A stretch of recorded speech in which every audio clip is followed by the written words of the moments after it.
Bu sual sertifikasyon sualı Süleyman. Mən şagirdlərimlə hal-hazırda bərabər işlədim. İndisini də bərabər izahını bölüşmək istəyirəm. Gəlin indi baxaq birinci sualdan. Və bundan öncə daha doğrusu sertifikasiyanı təşkil edən və o komandaya təşəkkür edirəm. Müəllimləri düşünüb qismən də olsa sualları rahat saldıqları üçün və hər kəsə şərait yaratdıqları üçün. Birinci sual. DNT molekulunda adenin nukleotidlərinin guanin nukleotidinə olan nisbəti 2:1 kimidir. Yəni burada elə yazırıq 2x qədər adenin var. O demək ki 2x qədər də timin var. X qədər guanin varsa, deməli x qədər də sitozin var. Və ümumi 102 nukleotid olarsa, ümumi hidrogen rabitələrinin cəmi tapın. Baxırıq, nukleotidlərimizin sayı 6x qədərdir. Yəni 6x bərabərdir. Buradan 102'ye və x də bərabərdir 17'ye bərabər eləyir. X 17 bərabər istəyir. Mən 17 dənə sitozinim var. Eyni zamanda 17 dənə də guanin var. Hidrogen rabitəsinin sayını tapmaq üçün bilirsiniz, ümumi nukleotid sayı, yəni 102, üstə gəlirsiniz sitozin sayı, yəni 17, o da bərabərdir 119. Yəni cavab A variantı eləyir. Keçək indi ikinci suala. Kərtənkələnin yumurtağın yetişmə zonasının sonunda cəmi 5 qamet əmələ gəlir. 5 qamet əmələ gəlibsə, o deməkdir ki, 5 dənə hüceyrə daxil olub yetişmə zonasına. Birindən 4-ə əmələ gəlir. Ümumilikdə 20 dənə hüceyrə əmələ gəlir. Və bunun 10 dənəsi X-i daşıyıbdır, 10 dənəsi isə Y-i daşıyıb. 5 hüceyrə daxil olduğuna görə 5 qamet alınmalıdır. 3'ü X cinsi xromosoma malik olarsa, qametin 3'ü X-dir. O demək ki, yerdə 2 qamet qalır. 2 qamətdə deməli Y olacaqdır. 10 Y-in ikisi qamet olursa 8 dənəsi də yönəltici olur. Cavab C variantı eləyir. Günəbaxanın səbət çiçəyində cəmi 1000 çiçək vardır. Bunlardan 100'ü dilci şəkilli olarsa, o demək ki 900 dənəsi boru şəkillidir. Yəni 900 dənəsində mayalanma gedəcəkdir. Ona görə 900 çiçək götürürük. 900 çiçəkdə mayalanma gedəcək və bir çiçəyin mayalanması 4 dənə hüceyrə iştirak edir. 900 də vuruq 4'ə, o da 3600 edir. Yəni cavab B variantı olur. Dördüncü sual. Hansı canlının ürəyinə vena damarı gəlmir? Biz ümumiyyətlə deyirik ki, boğum ayaqlarında vena damarı yoxdur. Yəni ürəyinə qan ancaq dəliklərlə daxil olur. Ona görə də burada doğru cavab kimi deməli götürəcəyik hansı cavabı may böcəyini götürmüş olacağıq. Beşinci sual. Burunla qırtlaq arasında qalan sahənin iltihaplaşması necə adlanır? Tənəffüs sistemində var bu. Biz də buna faringit olaraq deyirik. Doğru cavabımız B variantı olur. Altıncı sual. Verilən fikirdən hansı quşlara aiddir deyir. İstiqanlıdır. Bəli, istiqanlıdır. Sağ aorta qövsü vardır. Bəli, sağ aorta qövsü vardır. Diri bala doğan deyirlər. Ürəyində qarışıq qan olmur və inkişafı düzünədir. Bəli, bunlarda inkişaf düzünədir. Doğru cavab 1, 2 və 5 cavab B variantı olmuş olur. Keçək 7-ci sualımıza. Veriləndən hansı qlükozanın parçalanmasının ikinci mərhələsinə aiddir? İkinci mərhələ oksigensiz mərhələdir. Oksigen iştirak etmir. Bu doğru fikirdir. 36 mol ATF yox, 2 mol ATF alınır. Bu səhvdir. Stopa baş verir. Bəli, doğru fikirdir. Karbon qazı əmələ gəlmir. Bu yanlış fikirdir. Mitoxondriya baş verir. Yanlış fikirdir. Glikoliz adlanır. Bu da doğru fikirdir. Ona görə 1, 3, 6, yəni A variantı burada olacaqdır deyəcəksiniz. 8-ci sual. Hansı xəstəliyi həm bakteriyalar, həm viruslar, həm də bircəklər törədir? Bunu da demişdik epidemiologiya dərsində. Bu da olacaqdır meningit. Meningiti hər üçü də törədə bilir. Cavab B variantı olur. Uyğunluğu müəyyən edin. Gen mutasiyası, genom mutasiyası, xromosom mutasiyası. Poliplodiya xromosom sayı artır deyə buna biz genom mutasiyası olaraq adlandırırıq. Down sindromda da xromosom sayı artır. Bu da genom mutasiyasına aiddir. Hemofiliya sindromu sindrom deyil, əslində hemofiliya xəstəliyidir, sadəcə səhv düşüb, yəni ki, burada sindrom yazmışıq. Hemofiliya xəstəliyi bu da olacaqdır gen mutasiyasına aid olacaqdır. Sonra xromosom sahəsinin itməsi aydın məsələ ki, bu xromosom mutasiyasına aid olacaqdır və talassemiyada gen mutasiyasına aiddir. Ona görə 1CY, 2AB, 3 dəniz doğru cavabımız A variantı olur. 10-cu sual. Anadonutda olub soxulcanda olmur. Sinir düyünü hər ikisində var. Sinir sistemi hər ikisində var, qan damarı hər ikisində var, ifrat orqanı hər ikisində var, amma qaraciyər sadəcə anadontda var, soxulcanda isə qaraciyər yoxdur deyəcəyik. Şəkər xəstəliyinə aiddir. İlsən nəsli ötürülür. Bəli, şəkərə meyillik ilsən növbət nəsli ötürülür deyə bunu götürəcəyik. Mədaaltı vəznin daxili sekresiya funksiyasının pozulması zamanı meydana çıxır. Bu da doğru fikirdir. Mədaaltı vəznin xarici sekresiya funksiyasının pozulması zamanı xeyr, bu deyil. Şəkərin qanda olan miqdarın dəyişməsidir. Bəli, bu da doğru fikirdir. İnsulin hormonunun az ifraz olunmaz zamanı meydana çıxır. Bəli, bu da doğru fikirdir. Ona görə cavab 1, 2, 4 və 5 cavabı olmuş olur. Hansı iki ləpəli bitkide etil qida maddəsi endosperm toplanır? Bunu da bilirsiniz. Bu da olur. Deməli, üç rəng bənövşədir. Doğru cavabımızı Y variant götürürük. Parabizənlər ekoloji piramidanın neçənci halqasında yerləşir? Parabizənlər mənələrlə qidalanır. Yəni ikinci dərəcəli konsumentdir. İkinci dərəcəli konsument olduğuna görə də demək üçüncüdə yerləşəcək. Ona görə cavab burada C variantı olur. 14-cü sual qabarıq linza hansı xəstəliyin müalicəsində istifadə olunur? Biz qabarıq linzanı uzaqdan görmədə istifadə edirik. Ona görə doğru cavabımızı B variantı olaraq götürəcəyik. 15-ci suala baxırıq. 15. Bağırsaq hüceyrəsində 8 bağırsaq cinsi xromosom olar. Biz ki, bir hüceyrədə, somatik hüceyrədə cəmi 2 dənə cinsi xromosom olur. 8-də də təbii ki 16 dənə cinsi xromosom olacaqdır. Sinir toxumasının müəyyən sahəsində hüceyrədə cəmi 19360 autosom xromosom var. 19360-ı bölürəm 44-ə. 19360-ı 44-ə böləndən sonra cəmi düşür 440. Deməli 440 ədəd sinir toxuması hüceyrəsi var imiş. Bunu mən 11-ə bölürəm. Bərabərdir. Tapıram cəmi 40 dənə burada neyron var. Və soruşur, bu sahədə olan neyronların cəmi neçə xromosomu olar? Əgər 40 dənə neyron varsa, hər birində də somatik hüceyrə olduğu üçün hər birində də 46 xromosom olacaqdır.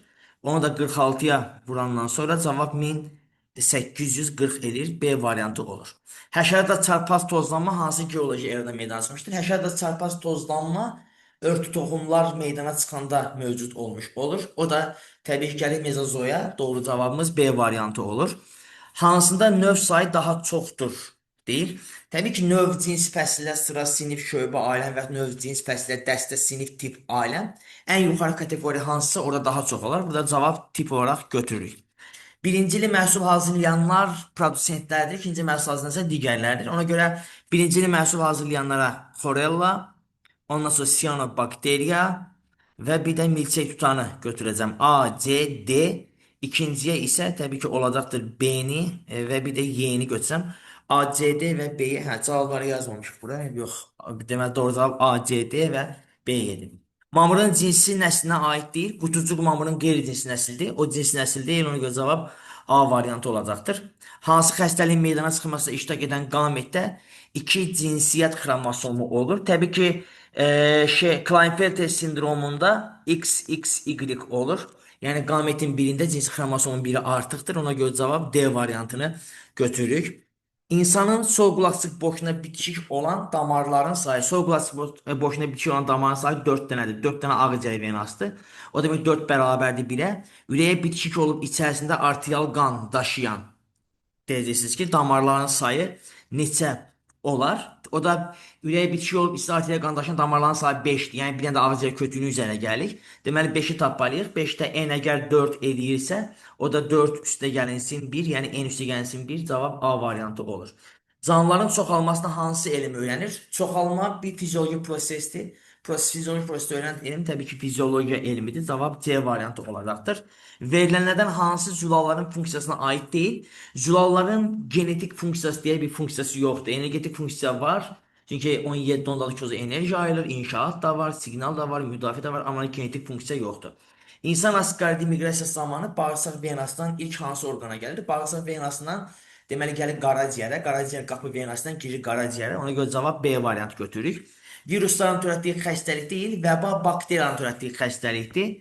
viruslara aid xəstəlik deyil. 2 deoksiribonuklin fərqinin çarpazlaşmasından alınan genotip sayı fenotip sayından 7 vaid çoxdursa, deməli genotip sayı 9 ədəddir. Fenotip sayı da o demək ki 2 ədəd olub. O da 7 vaid çox olublar. 2 ədəd də olanda sadəcə komplementarlıqda bu mövcud olur. Ona görə deyəcəyik ki, genlərin komplementarlıq təsiri mövcuddur. Cavab D variantı eləyəcəkdir. Keçək 28-ci sualımıza. 28-ci sual şəkildə 3 rəqəmi ilə göstərilib. Əslində burada verəndə orada 3 rəqəmi deyil də buna sadəcə belə x ilə göstərilmişdi. 1-2 rəqəmləri yox idi. Mən şəkli sadəcə tapmadığım üçün bunu qoydum. X-lə orada hər iki sinir lifi göstərilmişdi. Ona görə doğru cavab kimi də deməli doğru cavab D variantı olaraq veriləcəkdir. Keçək 29-cu suala. Günəş enerjisini kimyəvi rabitə enerjisinə çevirmir. Yəni ki, burada fotosintez prosesi getmir, yəni demək istəyir. Təbii ki, biz onda azot bakteriyasını götürərək doğru cavab D variantı olur.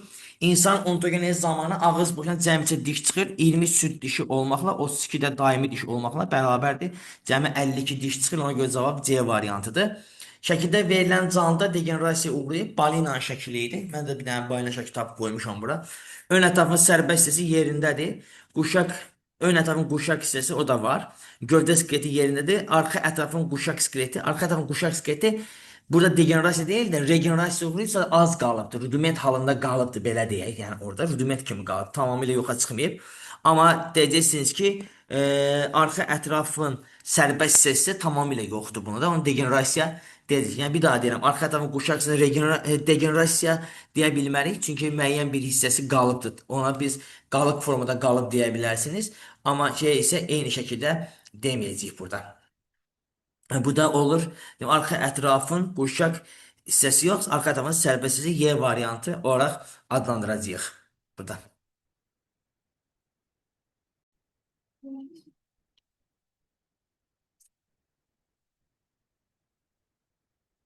32-ci suala baxırıq indi. 32. Deməli deyəcəyik ki, 32-də verək 32-ci sualı, görək bizə nəyə göstərəcək 32-ci sual. Şərtsiz reflekslərə aid deyil. İnsanın işıq forunu yaşıl rənginə reaksiyası. Təbii ki, bu şərti refleksdir, şərtsiz refleks deyil. Çünki məni öyrədiblər də. Məsələn, mən işığı gördüm, yaşılda dayanmaq lazımdır, getmək lazımdır, qırmızıda dayanmaq lazımdır. Hə, Süleyman? O görə deməli, birincini götürürük. Bu şərti refleksdir. Fərdi xüsusiyyət daşıyır. Burada şərti refleksdir. Orqanizmin daxili mühitinin sabitliyini qoruyur. O şərtsiz refleksə aiddir. Südlə dolu butulkanı görən körpə uşaqda ağız suyun ifraz olunması, bu da şərti refleksdir, şərtsizlərə aid deyil. Limon yedikdə artıq limon ağzıma dəyirsə və bu zaman mənim ağzım sulanırsa, artıq bu şərtsiz refleksdir. Görsəydim, əgər ağzım sulansaydı, o zaman o şərt refleks olardı. 1, 2, 4, yəni cavabı A variantı götürürəm. Meyvə bağları süni biogesenozdur. Biz də süni biogesenozu həmişə təbii biogesenozu nə ilə fərqlənirdik? Onlarda maddələr dövranın tamlığının tam getməməsi ilə və ya növ müxtəlifin az olmasına görə. Amma burada bir dənə baxın, nə deyir? Enli yarpaqlı ekosistemi daha zəngindir. Daha zəngin deyil axı. Biz deyik ki, növ müxtəlifliyi daha azdır. Ona görə cavab D variantı eləyir. 34-cü sual. Şəkildə hansı proses göstərilir? Görürsünüz, kənar həddən çıxır, orta hədd qaranacaq. Bu da olur, deməli, stabilləşdirici seçmə. Ona görə doğru cavab kimi D variantı stabilləşdirici seçməni götürəcəyik. Keçək növbəti sualımıza, yəni 35-ci suala. Cədvəldə üzvü maddənin həzmə məruz qaldığı şöbələr göstərmişdir. Cədvələ isə X, Y, Z həzm kanalının müvafiq olaraq hansı şöbəsidir? X-də sadəcə karbohidrat parçalanır. Ağzımızda yalnız karbohidrat parçalanır. Deməli, X nədir? Ağızdır. Y-ə baxıram, Y-də yağ parçalanır və zülal parçalanır. Orada yağ parçalanırsa və zülal parçalanırsa, demək burada mədəni götürə bilərəm. Və Z-ə gəldiksə hamısı parçalanır, zaten nazik bağırsaqsa hamısı parçalanır. Ona görə cavab elə A variantı olmuş olur. Karpachenko metodu nə üçün tətbiq edilir? Bir, bitkilərdə dölsüzlüyü aradan qaldırması. Uzay bitləşmə zamanı bitkilərdə dölsüzlüyü aradan qaldırmaq üçün istifadə olunur. Ona görə cavabda C variantı götürürsünüz. Hər birində 9 hüceyrə olan Ulotix və Spirogyra da cəmi neçə hüceyrə suyu oksigenlə zənginləşdirər. Zaten Spirogyranın bir dənəsi yapışmaq xidmət göstərir. Onda etmir. Deməli 8 dənəsi ondadır. Üstə gəlinsin. 9'u da yenə Spirogyra götürəcəksiniz. Çünki Ulotix-də biri yapışmayan xidmətdədir. Spirogyra isə hamısı da yaşıl rəngdədir. Bu da 17 edir. Cavab C variantı. 4 eyni yumurta əkizinin əmələ gəlməsi neçə qamet iştirak edər? Fərqi yoxdur. İstəyir 10 dənə eyni yumurta əkizi olsun. Yenə də cəmi 2 dənə qamet iştirak edir deyirik. Ona görə cavab D variantını götürəcəksiniz. 39-cu sual. Hansının yerini dəyişsək uyğunluq doğru olar? Çift göbələkdir. Bu pensil aiddir. Bu düzdür. Bir hüceyrəlidir. Bu da maya göbələyə aid olmalıdır. Ona görə 2 gəlməlidir maya göbələyin yanına. Çox hüceyrəlidir. Bu da pensildir. 3 də gəlməli idi deməli bura. Tumurcuqlama yolu ilə çoxalır maya da düzdür. Dərman sistemi istifadə olunur. Bu da düzdür. Ona cavab 2-3 cavabıdır. Yəni B variantı olaraq götürəcəksiniz. 40-cı sual. Hər ikisinin diploid xromosoması 2N olan, 2N48 olan iki fərqli növ bitkin çarpazlaşdırılıb. Cədvəl əsasən x üstəgəl y ifadəsinin qiyməti necə olar? Əgər 2N bərabərdir hər ikisi də 48 isə demək qametləri 24-dür. 24 birləşir, 48-ə əmələ gətirir. Dölsüzlük aradan qalxmayanda nəyə bərabər olar? 48-ə bərabər olar.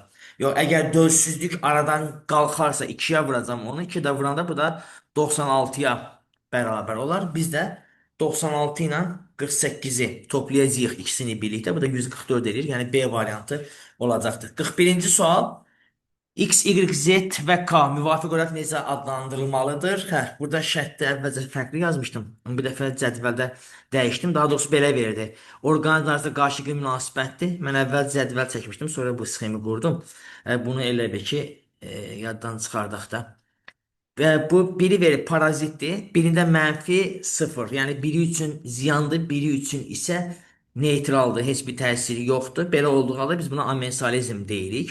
Zaten neytralizmi özü bizə verib. Hər ikisinə müsbətsə biz buna mutalizm deyirik. Amma birindən müsbət, birinə isə neytralsa buna komensalizm deyirik. Ona görə cavab buradan A variantı olaraq götürüləcəkdir. 42-ci suala baxacağım. 42. Qrafikdə bir populyasiyada fərd sayının zamanla asılı qrafiki verilmişdir. Verilən fikirlərin hansı yanlışdır? 0-1 zaman aralığında doğum sayı artmışdır. Doğum sayı artıb ki, fərd sayı artıb burada.